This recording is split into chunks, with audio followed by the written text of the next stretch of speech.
السلام علیکم ورحمۃ اللہ وبرکاتہ۔ الصلاۃ والسلام علیک یا رسول اللہ وعلی آلک واصحابک یا حبیب اللہ صلی اللہ تعالی علیہ وسلم۔ وہ خوش نصیب عورت جو اپنے شوہر کی خدمت کرے، اس کو اللہ عز و جل کی راہ میں مال خرچ کرنے کا ثواب ملتا ہے۔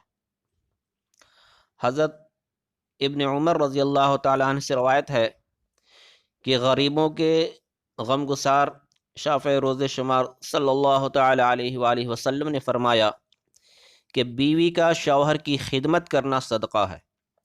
خدمت سے مراد یہی نہیں کہ اس کے کھانے پینے کا خیال رکھے، بلکہ چاہیے کہ اس کی نمازوں کا بھی دھیان رکھے اور ان اوقات میں اس کو محبت سے نماز کی ترغیب دلائے۔ اگر وہ سوئے تو نرمی سے اس کو نمازوں کے اوقات میں جگائے۔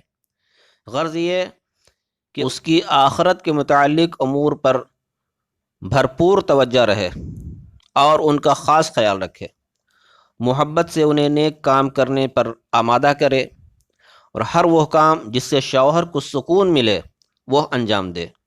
تو ایسی عورت اگر اللہ عز و جل کی راہ میں مال خرچ نہیں کر سکتی تو اللہ عز و جل اس کو شوہر کی خدمت کے بدولت یہ ثواب مرحمت فرماتا ہے۔ شوہر کی خدمت میں کوتاہی نہیں کرنی چاہیے۔ ایک خاتون حضور علیہ الصلوۃ والسلام کی بارگاہ میں حاضر ہوئیں۔ سرکار مدینہ سرور قلب و سینہ صلی اللہ تعالی علیہ وآلہ وسلم نے فرمایا، کیا تو شادی شدہ ہے؟ اس نے کہا، جی ہاں یا رسول اللہ۔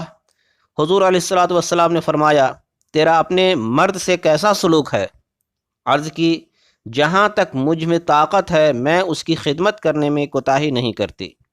تو حضور علیہ الصلوۃ والسلام نے فرمایا، تیرا خاوند تیرے لیے بہشت بھی ہے اور دوزخ بھی ہے۔ مرد راضی ہے تو تو جنتی ہے، ورنہ تو دوزخی ہے۔